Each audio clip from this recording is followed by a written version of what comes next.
Alhamdulillah Ibu. Gimana? Ada apa nih Bu Isna? Ini Bu, sesuai yang kemarin Isna minta ke Ibu, hari ini mau observasi di kelas 5. Iya. Oh, yang sudah kita sepakati ya, Ya. sebetulnya ya. Oh, tapi sekarang udah siap nih. Insya Allah siap. Anak-anak sudah kondisikan. Sore ini berarti jam siang ya. Ya, siap. Sesudah istirahat. Oke. Memang ini kan observasi ini memang di samping memang meningkatkan kompetensi guru juga emang itu bagian dari apa ya? Dari ini ya, dari tugas seorang kepala untuk mensupervisi ya gurunya gitu. Jadi tujuannya apa nih Bu Isna? Tujuan pembelajaran yang akan disajikan sekarang ini? Oke. Hari ini tujuannya yaitu pada pembelajaran matematika agar anak-anak itu mampu menelaah mana jaring-jaring kubus. Bu Isna nih, KD atau indikator yang akan Bu Isna sajikan sekarang seperti apa? Ini Bu, hari ini saya mengambil kompetensi dasar 3.6 dan 4.6, yaitu tentang jaring-jaring kubus dan juga keterampilannya itu membuat jaring-jaring kubus. Ya. Pada semester 2. Oke. Terus metode apa nih yang akan Bu Isna gunakan dalam pembelajaran kali ini? Untuk hari ini saya membuat rencana pelaksanaan pembelajaran dengan menggunakan model PBL, Problem Based Learning, atau pembelajaran berbasis masalah. Kalau metodenya masih menggunakan pendekatan saintifik seperti biasa, seperti itu. Bagus. Terus alat atau bahan sumber belajar yang Bu Isna siapkan nih sekarang apa aja nih? Kalau untuk sumber belajarnya seperti biasa, pertama saya menggunakan sumber belajar dari sekolah, kemudian dengan mengkombinasikannya dengan lewat internet seperti itu. Kemudian juga untuk alat dan bahannya, anak-anak kan akan membuat jaring-jaring kubus ya. Jadi mereka juga sudah membuat alat dan bahan seperti kardus, karton seperti itu. Kemudian untuk medianya saya menggunakan media PowerPoint juga Bu. Tapi emang itu alat-alatnya memang disiapkan atau Bu Isna bikin atau misalkan bawa dari rumah gitu? Kalau untuk anak-anaknya mereka membawa. Selanjutnya Bu Isna coba ceritakan tahapan-tahapan pembelajaran yang Bu Isna sekarang mau disajikan.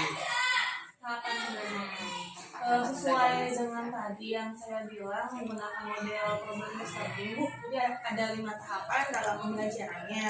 Yang pertama itu orientasi siswa pada masalah, di mana siswa itu disajikan sebuah masalah yang berkaitan dengan kehidupan sehari-harinya. Dalam hal ini saya membawa sebuah kubus, kemudian kubus itu kemudian dibelah pada rusuk-rusuknya. Nanti lihat nih apa yang terjadi, nanti anak-anak mengajukan pertanyaan dari mana. Yang keduanya itu tentang mengorganisasikan siswa. Jadi saya akan membagi siswa menjadi 3 kelompok ya. Mereka akan berdiskusi berkelompok, baru nanti masuk ke tahap ketiga di mana saya sebagai fasilitator akan membimbing siswa dalam pendidikan kelompok. Nanti mereka akan menyelesaikan LKPD. Kemudian yang keempat, mengembangkan hasil karya di mana mereka akan secara bergiliran mempresentasikan apa yang sudah mereka diskusikan. Baru yang kelima yaitu mengevaluasi, karena mereka akan mengisi instrumen penilaian. Oke.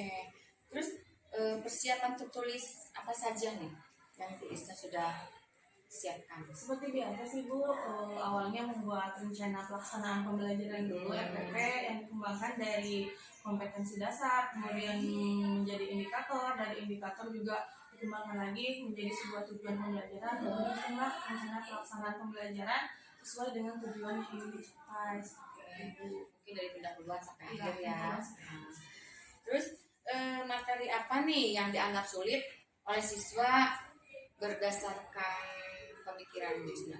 Kalau menurut saya kan untuk sebuah jaring-jaring kubus itu banyak ya Bu ya. Kalau nggak salah ada 15 lebih berbagai bentuk jaring-jaring. Dan anak-anak tuh lagi kesulitan menentukan mana nih jaring-jaring kubus yang benar dan kurang tepat gitu. Karena kan ada berbagai jenis jaring-jaring nah mereka kesulitan mana yang benar dan mana yang salah gitu. Kan ada yang tutupnya, ada alasnya gitu. Jadi itu materinya apa nih? Tentang Materi tentang jaring-jaring jaring-jaring. gitu ya. Karena kan kalau matematika jangankan itu ya. Matematika itu kan ya dianggap siswa itu sangat lumayan sulit gitu. Jadi memang itu jaring-jaring yang dianggap sulit oleh siswa ya. menentukan jaring-jaring yang tepatnya saja gitu Bu yang sulit. Kalau misalkan untuk membuatnya mereka mungkin bisa juga gitu membuat jaring-jaringnya. Pertanyaan terakhir nih, Yusna. Terus kompetensi apa nih yang dimiliki siswa setelah mengikuti pembelajaran dari Bu Isna sesuai dengan harapan Bu Isna?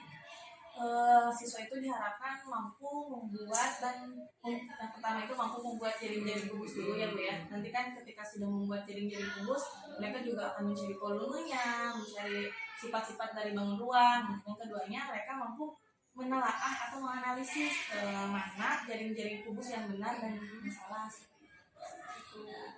Ini disajikan PBL itu Mudah-mudahan ya. Terus apa yang perlu mendapat perhatian khusus pada pembelajaran ini? Jadi anak-anak itu kadang kalau untuk membuat jaring-jaring itu menganggapnya hal mudah gitu. Padahal itu sedikit susah gampang gitu Bu. Karena kita harus melihat dulu gitu. Oh ternyata sifat-sifat jaring-jaring kubus itu meskipun ada 6 nih sisinya gitu. Ini ada 6 dibentuk dengan bangun persegi. Yang penting ada 6 aja. Padahal kan susunannya juga nggak ada aturan khusus ya. Jadi nggak asal yang penting sisinya ada 6 ya. Kan nggak asal kayak gitu. Harus ditentuin juga mana sisi yang bisa disebut alas dan juga bisa disebut tutup gitu. Kalau salah penempatan ya nggak akan bisa membentuk sebuah kubus ya jaring-jaring biasa. Oke. Begitu. Mungkin itu saja Bu Isna ya yang dapat kita kita sharingkan hari ini. Nanti kita bisa lihat observasinya. Oke, terima kasih Bu Isna ya atas waktunya. Assalamualaikum warahmatullahi wabarakatuh.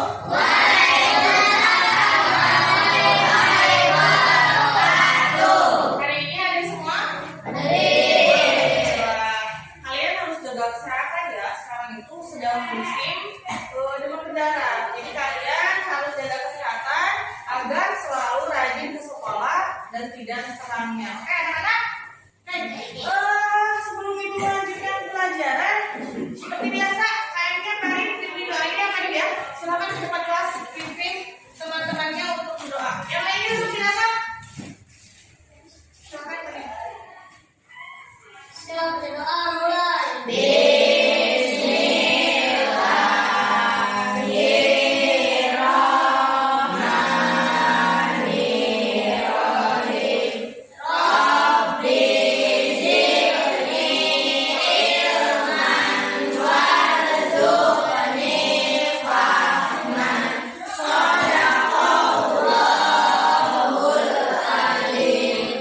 Makin semangat, ibu cek dulu semangatnya. Kamu semangat.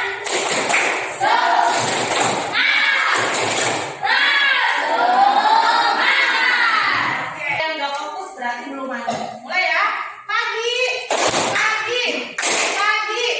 malam. Nah, siapa yang nggak fokus? Ya, ladies, berarti ladies belum mandi. Ya. Religius, nasionalis, mandiri, gotong royong, integritas. Bagus, alhamdulillah semuanya masih semangat. Berarti semuanya juga sudah siap belajar. Tidak ayo maju, maju, ayo maju, maju, ayo maju, maju. Terima kasih ladies. Tepuk tangan dong buat ladies.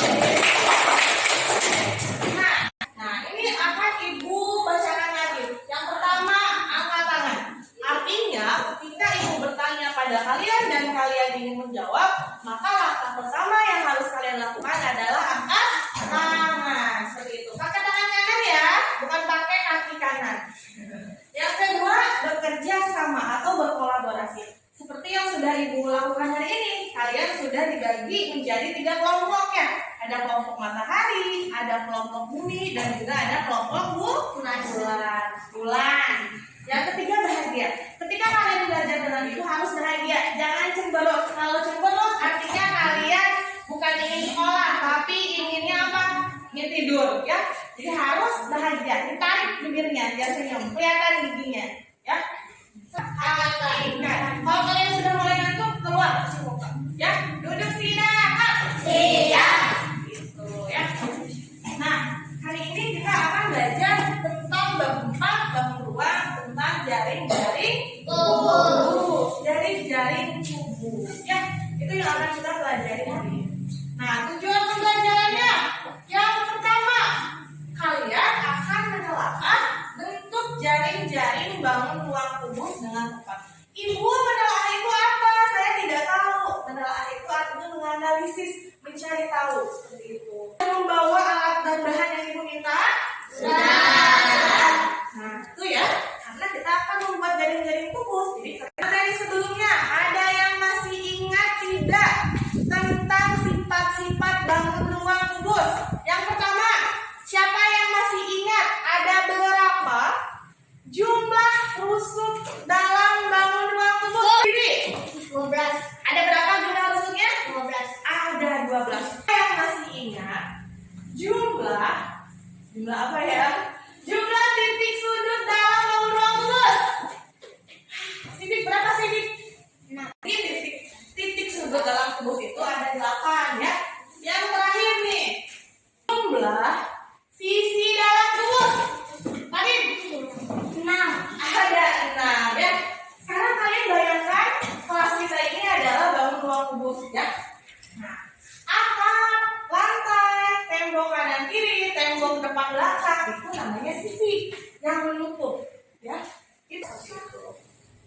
Nah, sekarang lupa bukan di bawah. Semuanya lihat ke depan ya. Terlihat tidak? Ini adalah urutan ya, urutan dari bangun ruang menjadi sebuah jaring-jaring. Gimana caranya, Bu? Kalian bayangkan ya, ini adalah bangun ruang. Bangun ruangnya bangun ruang apa ini? Kubus. Caranya, ketika si kubus ini kamu buka, ini namanya jaring-jaring adalah bentuk tersebut. salah. Bentuk gabungan dari bangun. Ya, kelompoknya sudah ibu bagikan LKPD-nya ya. Oke, sudah diisi? Sudah. Kalau sudah diisi, sekarang perwakilan kelompok ada yang ke depan untuk mempresentasikan. Silakan kelompok Farid ke depan. Presentasiin ya. Gak apa-apa ke depan aja, nanti ibu tanya. Ke depan. Semua. Masa seorang. Semua. Sekarang ibu tanya ya ke kelompoknya Farid ya. Silakan, Farid. Menurut Farid, apa itu jaring-jaring? Bentuk gabungan dari bangun atap. Bentuk gabungan dari bangun Dasar. Terima kasih sudah belajar dengan giat dan semangat. Semoga pelajaran hari ini kalian bisa ambilnya secara bermakna dan juga jangan lupa untuk terus mengulang pembelajaran yang sudah ibu lakukan. Ya, sekarang seperti biasa siapa yang mau menutup pembelajaran dengan berdoa? Sudah mau kencingnya? Pada silakan. Di situ aja berdiri. Membaca hari ini hari apa? Hari Rabu. Membaca surat Al-Ikhlas. Silakan Farid. Siap berdoa, ikhlas mulai.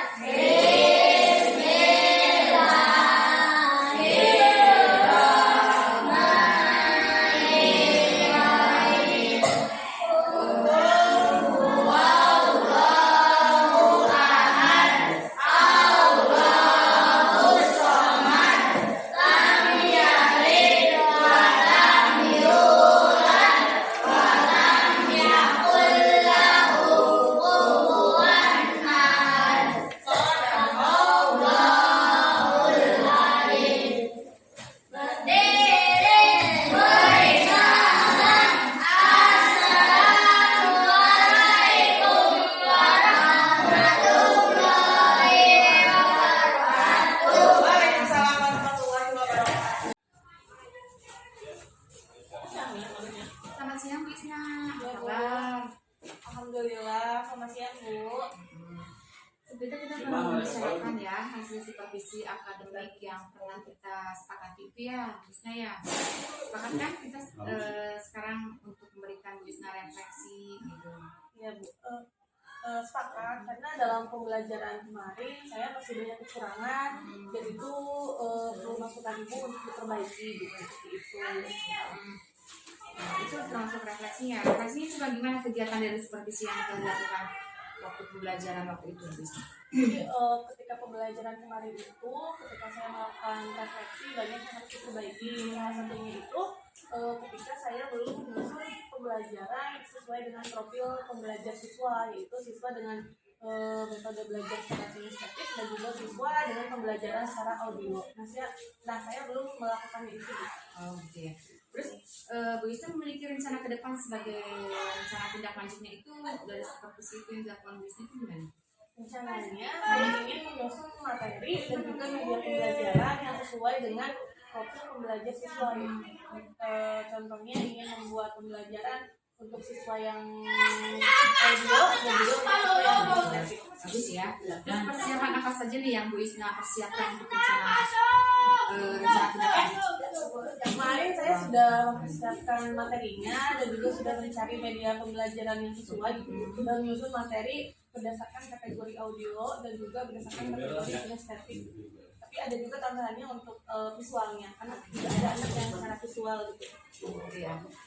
Jadi untuk lebih cara identifikasi siswanya ya. Terus dukungan apa saja nih yang Bu Isna butuhkan? Mungkin perlu dukungan dari rekan-rekan sejawat juga dalam prosesnya, dari ibu juga tentunya dan juga anak-anak juga seperti itu sih. Terus kriteria keberhasilan apa nih dari rencana tindak lanjut yang akan Ibu Isna lakukan? Yang ingin saya harapkan itu tujuannya anak itu mampu membedakan berbagai bentuk bangun ruang dan juga mampu mengaitkan atau mengkoneksikan antara hasil kerja kelompok satu dan juga hasil kerja kelompok yang lain secara kolaboratif. Tapi kan pasti ada tantangan ya atau hambatan gitu ya. Nah dalam mewujudkan rencana tindak lanjut itu apa saja gitu tantangan Tantangannya selain dari saya gurunya juga dari siswanya juga ada Bu. Salah satunya itu ketika siswa itu masih kesulitan gitu Bu menyampaikan hasil pemikirannya sendiri terkait hasil diskusinya gitu. Mereka bisa menulis tetapi ketika diminta untuk menjelaskan mereka kesulitan seperti itu. Oh iya baik. Terus bagaimana nih Bu Isna pasti punya strategi ya untuk mempersiapkan menghadapi tantangan tersebut. Strateginya salah satunya kembali lagi Bu, harus ada kerjasama dengan rekan sejawat bagaimana memahami pemanfaatan atau optimalisasi penggunaan informatika saat ini. Jadi harus melek teknologi juga seperti itu. Dari siswanya juga. Ya dari siswanya juga. Mungkin dengan memanfaatkan fasilitas yang ada di sekolah. Bagus ya. Oke Bu Isna, terima kasih ya. Mudah-mudahan refleksi dan pembicaraan kita setelah supervisi akademik ini itu memberikan kita banyak manfaat. Terima kasih Bu Isna. Mudah-mudahan kedepannya itu lebih baik lagi ya. Oke. Terima kasih Bu.